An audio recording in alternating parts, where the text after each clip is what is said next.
Dingo is a culturally significant species to Wurundjeri people, as well as traditional owners all over Australia. So if you haven't, please sign in to the document at the front. The rules and behaviour. So yeah, last time I was here was a wild dog action meeting, which got a bit rowdy. Today's about education though. It's definitely a day for questions, but it's a day for respect. And if you're asked to leave, please leave. I did have to talk to the police about today, so they do know today is on. And we won't hesitate in calling them if we have to. So the toilets are up, 50 metres up behind this building, if people need them. And the only issue is watch out for this power cord. Slips, trips and falls is all good. So everyone be nice to each other. And I'll hand over to Professor Euan Ritchie first. So Euan is from the Wildlife, Ecology and Conservation at Deakin University, and he's a professor there. He works on Australian mammals predominantly, and the dingoes is not just one of his favourites, but one of the ones he's studied a hell of a lot of. So if you have a question, keep it in mind. We'll do questions after Euan's talk, and then a presentation by Lynn with some native dingoes. But over to thanks for the invitation to speak today, and yeah, absolutely happy to hear questions. I like robust debate, but respectful debate, as Jordan said. So, all right. As it exists ways that we could actually better manage coexistence and management of dingoes as well. Likewise, I'd also acknowledge the traditional custodians of country throughout Australia and their connections to land, sea and community. And I pay my respects to elders past and present, and obviously acknowledge that today we're meeting on the unceded country of the Wurundjeri peoples. So that's a question that comes up really, really often. Dingoes arrived in Australia at a minimum 3,500 years ago, but probably much longer than that. That's based on fossil evidence. Fossil record is not perfect by any means. And there is genetic evidence that they've actually been in Australia much longer. But the most accurate estimate we have so far suggests they've definitely been in Australia for thousands of years. They are classified as native wildlife. So whether you want to debate or not whether they're native or introduced, they are actually native wildlife and they're protected. Most importantly, they're an apex predator, and they're the largest land-based predator we have in Australia, except for we humans. So regardless of what we call them, they actually perform a really important ecological role in Australia. And their appearance is highly variable. So all of these pictures I'm about to show you, they are all dingoes. In this case, some of these are wilka, which is the Indigenous name for dingoes in the northwest of the state. I just want to thank Alicia's up the back there and others who've been involved in some of this work studying dingoes in the northwest of the state. So all of these are dingoes. There's been genetic work done in this region that shows they are dingoes. It shows that hybridisation is basically not occurring. There is no cases of a 50-50 hybrid, so a domestic dog and a dingo. These are all dingoes. So this kind of idea that dingoes can only be orange or yellow standard colour is a myth, and the genetics shows that. These are all part of the same family group here, and you can see just how much variation there is in their appearance. And there's one of the adults. Same population you can see. You could probably see that that's quite similar to a dingo that you might expect to see on Gari or Fraser Island. That classic looking dingo, that also occurs in the northwest of the state. So you can see how much variation there is in dingo colour and morphology. This is a dingo from Western Australia, right out in the middle of Western Australia. Another dingo in the same location, exactly the same location, so you can see how variable they are. So you'll often hear this idea that dingoes are just wild dogs, and there's a lot of debate about this. Fortunately, there's been 2 genetic studies done by independent labs, one in University of New South Wales by Dr. Kylie Cairns, and another one by Associate Professor Andrew Weeks in Melbourne, that shows from hundreds of samples collected around Australia that hybridisation between domestic dogs and dingoes is exceedingly rare. So basically, if you see a dingo in the wild, chances are it's a dingo, genetically speaking. So again, this idea that there's large numbers of hybrids and dogs that have a high degree of dog ancestry in their genetics is actually just not borne out by the genetic data. And again, just highlighting that, as I showed you on the previous slides, dingoes come in a whole range of colours. So the yellow, the orange, the jet black, black and tan, brindled, and other variations as well.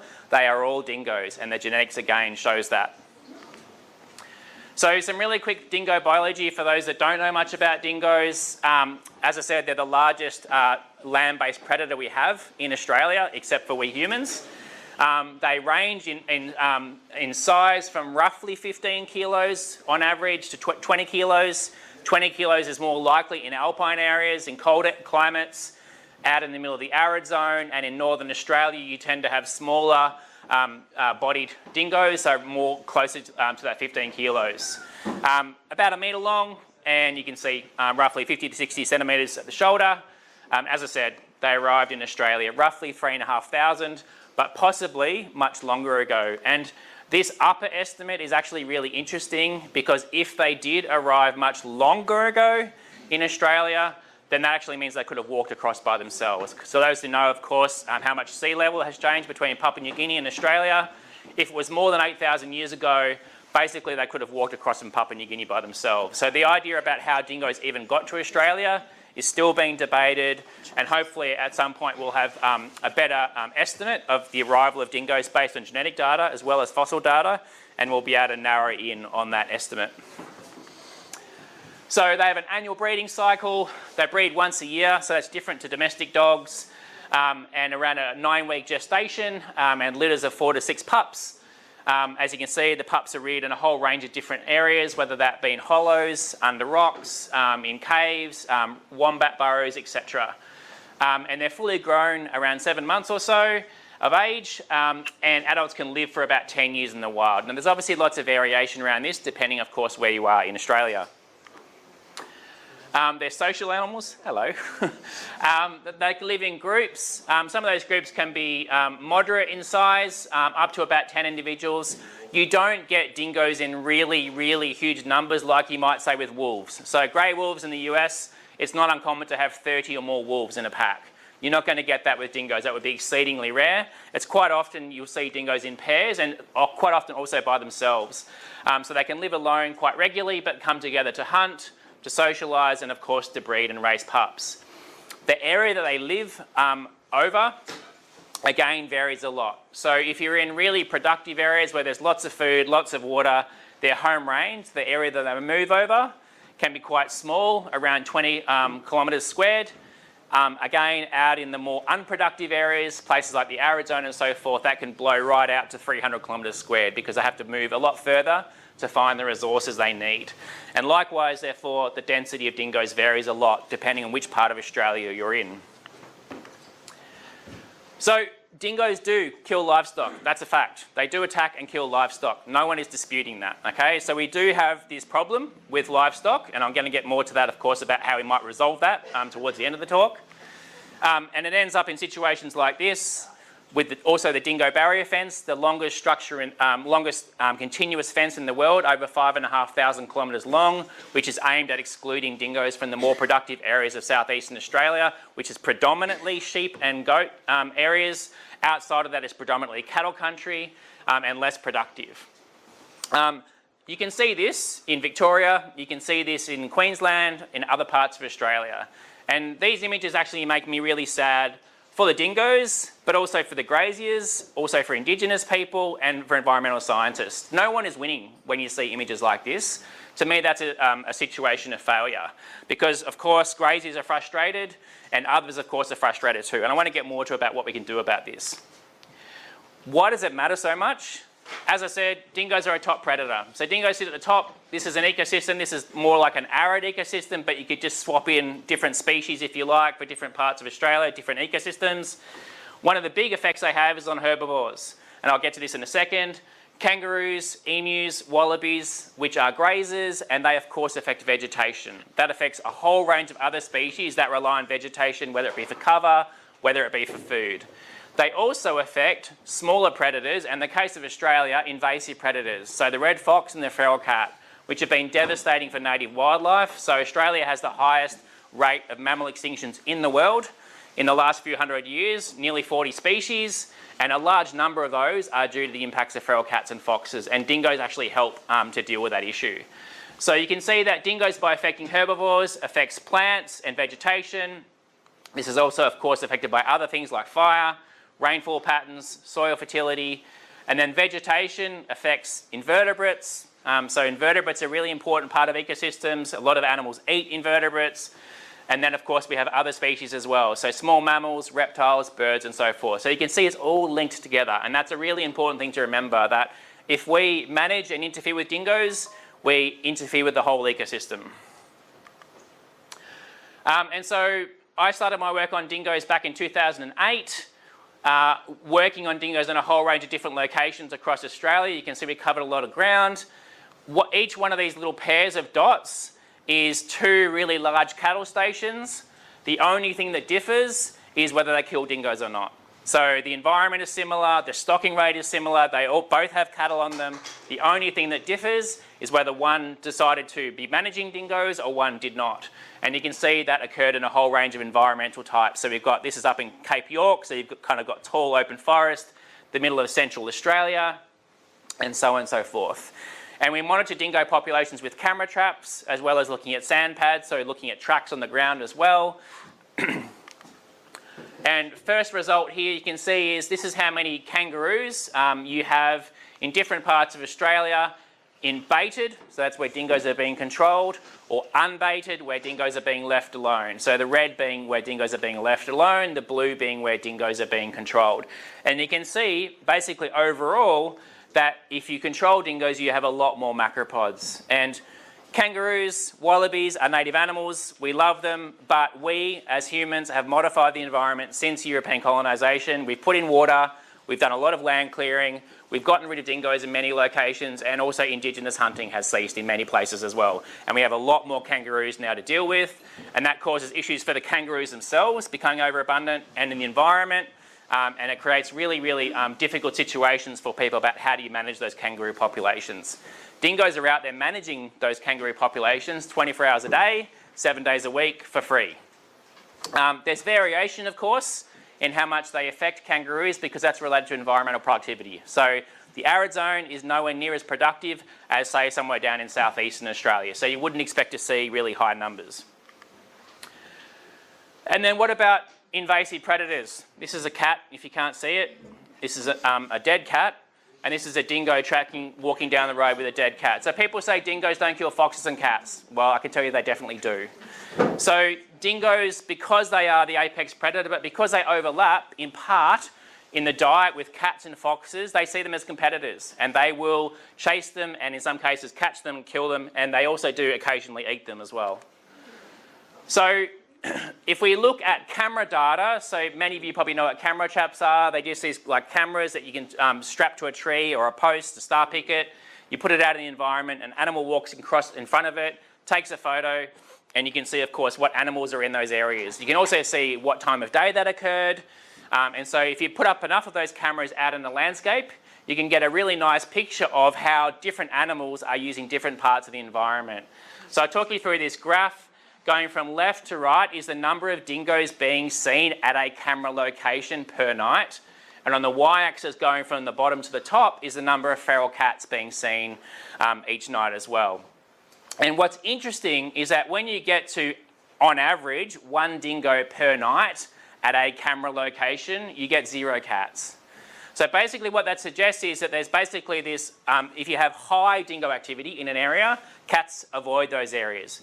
Below that, it's really variable, and that makes sense when you think about it. Dingoes aren't the only thing that affect feral cats. Feral cats are out there looking for food, looking for mates, and so on and so forth. So there's variation below that, but basically what it appears to be happening is that dingoes are setting a limit on activity. So once dingoes are really active in an area, cats are going out of their way to avoid those areas, and it makes sense. You saw the previous image before.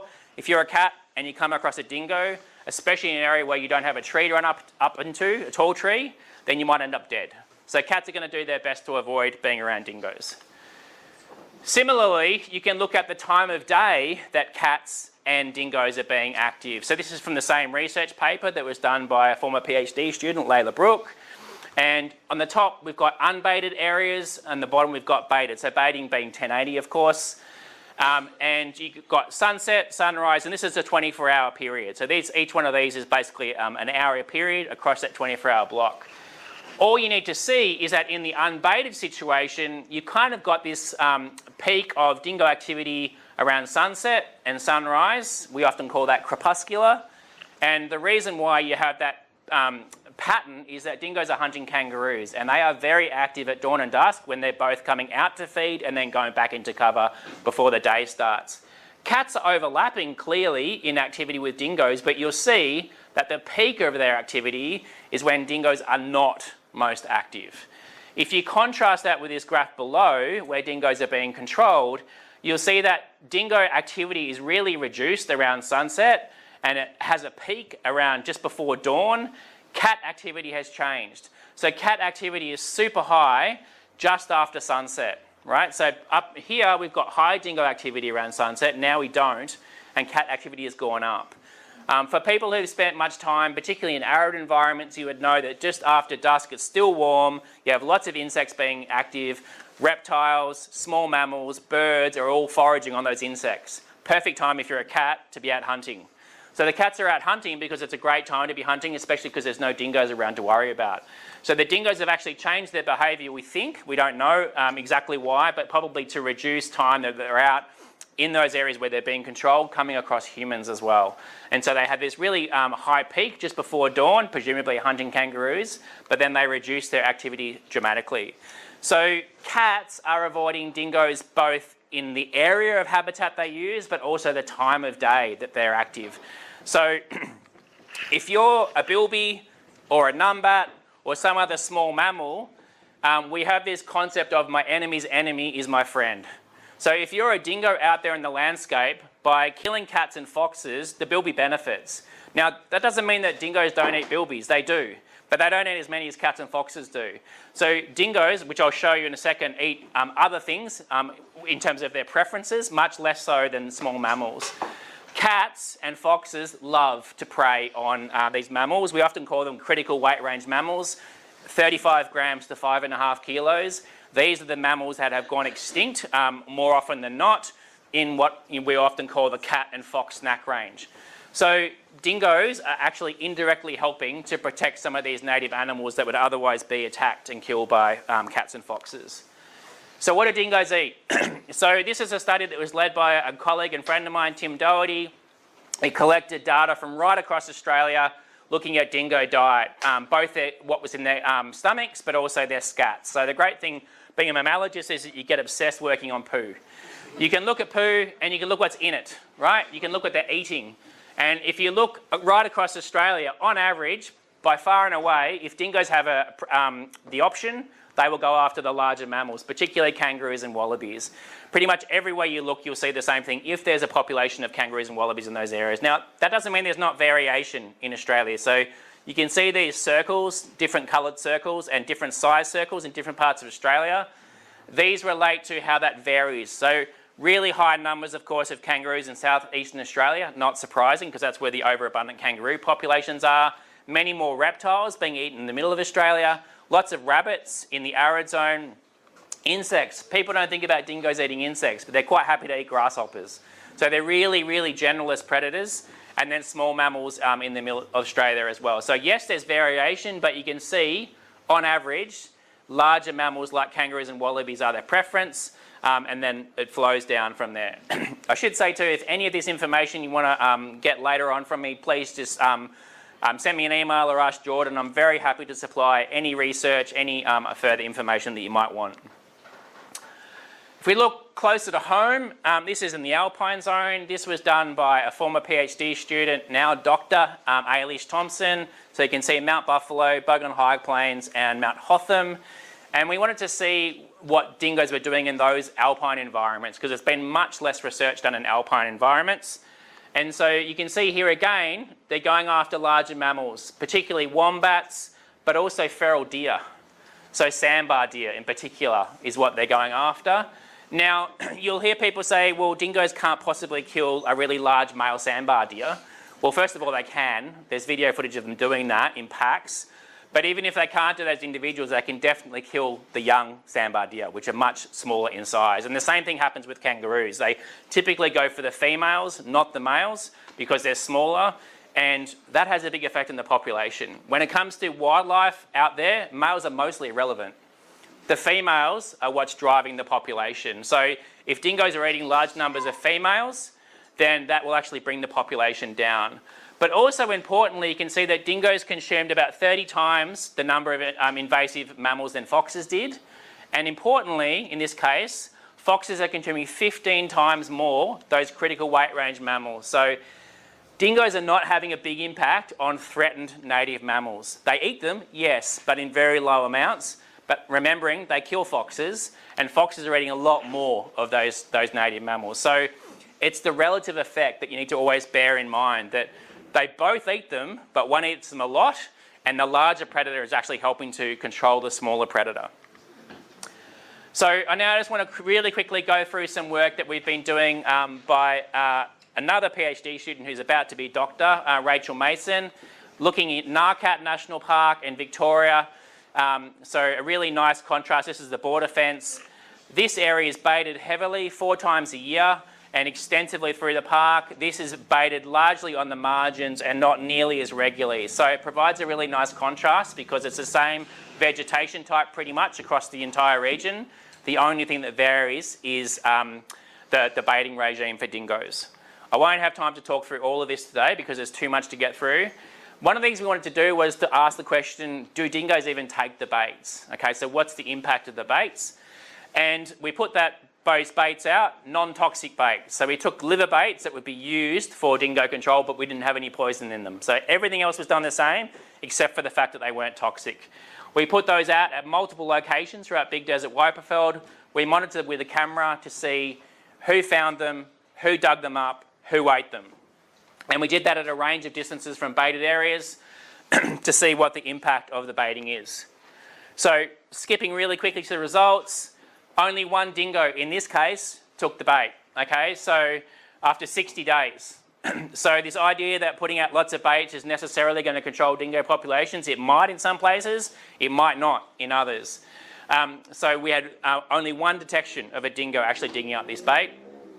But importantly, what we found was that actually who was digging up most of the baits was native wildlife. So silky mice, 37% of baits, and Mitchell's hopping mice, 30% of baits. So nearly 70% of those baits that were being disturbed was not by dingoes, not by foxes, but actually by native rodents. And yes, some native wildlife have resistance to 1080, but not all do. And some of these species, like the Mitchell's hopping mouse, are likely to have resistance in WA, where they've actually co-evolved with the plant that 1080 is based off, which is Gastrolobium. In this part of the world, in Victoria, there is none of those plants, and it's quite possible that they're not nearly as immune to 1080 here. So that's further work that we need to look into. But the point is that non-target species, both in terms of being detected at cameras and interacting with the baits, a huge difference, okay? So the target species, foxes and dingoes, are not nearly taking those baits in the numbers that you would predict.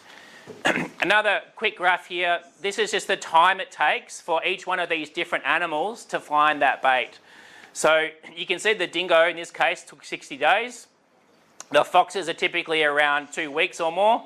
But the silky mice, the Mitchell's hopping mice, house mice got in there really quickly, within days, and pull those baits up. And it's another really important thing to remember is that these baits are buried in the sand, but when the rodents find them, they dig them up and they bring them to the surface, which means anything can now find those baits, whether it be birds, whether it be reptiles, a whole bunch of things. So those baits are now available to other species in the environment. Diet study, we wanted to look at this question of what are dingoes in this part of the world doing and what's their impact on livestock. As I said, dingoes do kill and attack livestock. The question is in what numbers. Our data, unfortunately, is not great for that. So we really want to try and understand what's the effect of dingoes in this area. So all of these circles and triangles are two different studies that were conducted. These triangles were for a genetic study where we collected scats. So again, we've got lots of poo and we could see what they're eating. And these are where we're collecting scats, but we also had an associated camera trap nearby as well. So you can see we've covered a huge amount of area. Look at the scale bar there. Big Desert Wiperfeld is massive, okay? So, and Narcat. So we collected scats from across the region to see what these dingoes were eating. And you can see we've got 450 scat surveys that were done across the entire region. So we ended up with 130 plus dingo scats, 200 fox scats, and around 25 cat scats. You can see that there's basically no dingo and fox scats in Narcat because the baiting there is super intensive and it's working well, okay? There's basically none left. And you can see where all the records of the dingoes are more towards the east where the baiting is much less than what occurs in Narcat. So, what are they eating in this part of the world? Kangaroos. Okay, in this case, western grey kangaroos and a small amount of wallabies as well. So there's swamp wallabies or black wallabies up in that part of the world. Emus, more than 10%. But so 70% is either emu, kangaroo and wallaby. Okay, so again, they have a preference. They go for those larger animals. If we look at cats and foxes by contrast, 18% of fox cats had some of these near-threatened small mammals, so Mitchell's hopping mice, western pygmy possum, Malinian gowies and silky mice. And cats, pretty similar, about 20%. Dingoes, 2%. So again, you can see the relative difference. So I should say, the way we determine this when we look at the scats is we look at the hair and the bone that's in those scats under a microscope and we can work out which species they are. So again, dingoes are really not eating large amounts of small native mammals. What about livestock? 2% of scats of dingoes contain sheep, 7% for foxes and none for cats. And you wouldn't expect it for cats. Cats will scavenge, but rarely, only when they're really, really hungry. So foxes were eating 3 times as much livestock as dingoes do. Now this doesn't mean that dingoes don't necessarily kill livestock. They will, and sometimes they might not eat them.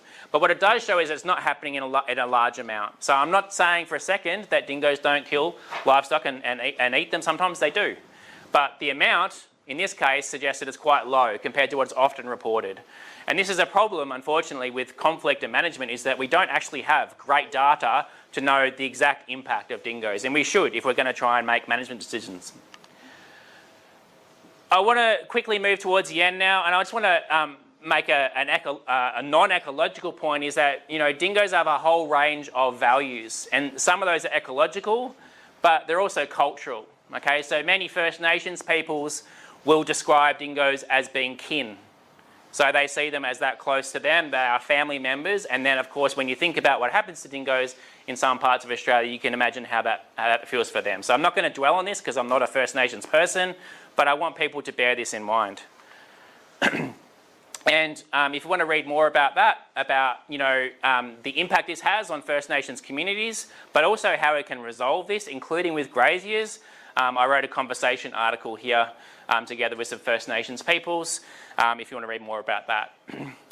So I really like this quote because it pretty much applies to most wildlife ecology and conservation. It happens all the time. We just keep doing the same thing over and over and over again, and often it's not working particularly well, so we just keep doing more of it, expecting it to change. I also like this quote because it's often attributed to Albert Einstein, but it's not Albert Einstein, it's actually a lady. So yet again, a lady has had something taken away from her by a man, but it's a really, really important quote, I think, to bear in mind. Can you read it, please, because not all of us can see it. Yes, it says, insanity is doing the same thing over and over again and expecting different results. So what can we do? One of the things that we can think about doing is using animals and working with nature. So guardian animals have been used for nearly 9,000 years. The Greeks were using them. This is not a new idea. I just had mine killed this morning. Dogs. Did you? They don't work. Okay, well, I'm happy to talk to you about that because I can show you some evidence that they do work, and I'm happy to talk to you about that. So how they're used is really, really important. I'm sorry to hear about the loss of your dog. So this is a Maremma. This is up near North Queensland where they had really big issues with dingoes, and they were basically about to go out of sheep and into cattle because of the impact of the dingoes. They switched over to Maremmas, which you might know, the movie Oddball. Same breed of dog, they didn't have very many issues at all after transitioning to it. This is in a really large, expansive area. This is another breed of dog, an Anatolian Shepherd in Namibia, in Africa, that's protecting goats against leopards. Dingoes are small, leopards are big. These animals work, and yes, there can be issues, and there have been cases where they haven't worked very well, but there's packs of 17 dogs, so you're saying they don't come in packs of 10. We're spotting packs of 17 going through 100-acre farms. Very, very, very happy to talk to you at the end. Very happy to talk to you. And so I'll point to this, which is Linda Van Bommel and Chris Johnson, who have worked on sheep properties and goat properties across different parts of Australia, including in southern Australia, and have surveyed graziers who have changed from lethal approaches to using things like guardian dogs, and of course in other parts we're using donkeys as well, and they've been highly successful. So I'm not saying they work all the time, but they absolutely have worked for large numbers of graziers. That's a simple fact. Is actually work with communities more. And one of the things that frustrates me a lot is that we have people put into nice little pigeonholes. Here's all the ecologists, here's the First Nations peoples, here's the graziers. If we all think the same, we don't. And graziers even have really diverse views on how dingoes can be used. These are graziers that wrote a scientific paper about their experiences with having dingoes on their properties. These are cattle graziers, and I recognise that's different to the situation with sheep and goats and smaller livestock. And they saw dramatic benefits from having dingoes on their properties in terms of grass cover, lower numbers of feral goats, lower numbers of feral pigs, fewer numbers of foxes. So, and there's a whole group here called Landholders for Dingoes, which has been set up if you want to read more about that. So I would be urging, rather than people, you know, throwing stones at each other, which is a lot of what you see, unfortunately, with dingo management, is that we work together more. And there are solutions at hand that have been used, as I've said, for many centuries in other parts of the world against much larger and more capable predators in some cases. And I'll leave it there. Thank you.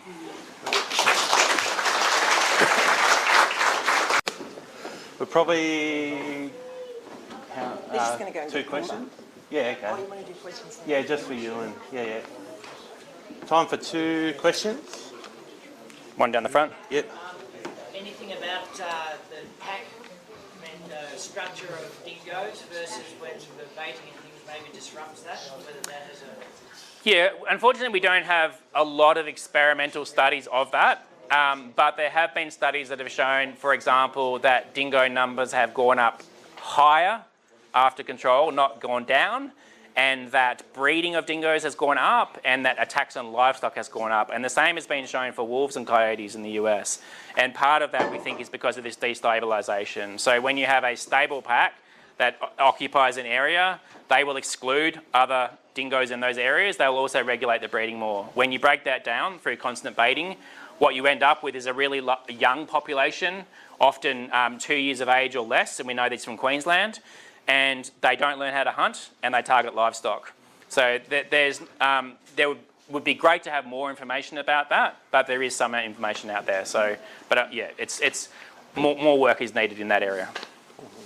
With the baiting program, like 1080, so the Mitchell's hopping mouse, if he was to eat, obviously only a small amount, and then die, and a dingo ate that mouse, would that be enough to kill the dingo? Could be. Yeah, it depends how much the mouse ate. So that but yeah. could be anything like a wedge-tailed eagle or anything could die from. Yeah, so I don't want to extrapolate too far with this data, because as I said, in different parts of Australia where some of the same species also occur, they have higher resistance because they've naturally occurred with this plant, gastrolobium, which is what 1080 is derived from. We also don't have enough data to actually know in other parts of Australia how sensitive or not are the wildlife here. So I'm not saying these animals are dying, but what I'm saying is we should definitely look at it. Yep. Cool. Go Up the back. lady. A lot of your information comes from other areas of Australia. What evidence do you have that dingoes existed in this part of Victoria as natives at the time of colonisation and early colonisation? Yeah, so dingoes occupied the entire mainland prior to European colonisation, and if you read through old accounts from explorers, from wherever you like on Trove, there's a great database called Trove which has old newspaper clippings. Dingoes occurred right across Australia, and there's dingoes still out here, and that's borne out by genetic data. So dingoes never made it to Tasmania, but they covered essentially the entire mainland. And there's still dingo populations in a whole range of different areas in Victoria, including not very far from Melbourne. Awesome. And like Euan said, open for more questions. And if you're a landowner, like I live in the Yarra Valley as well, and I run pigs, so worried as well. But that's what today's about. It's not just about talking to the converted. It's about getting everyone on board to learn more about native dingoes.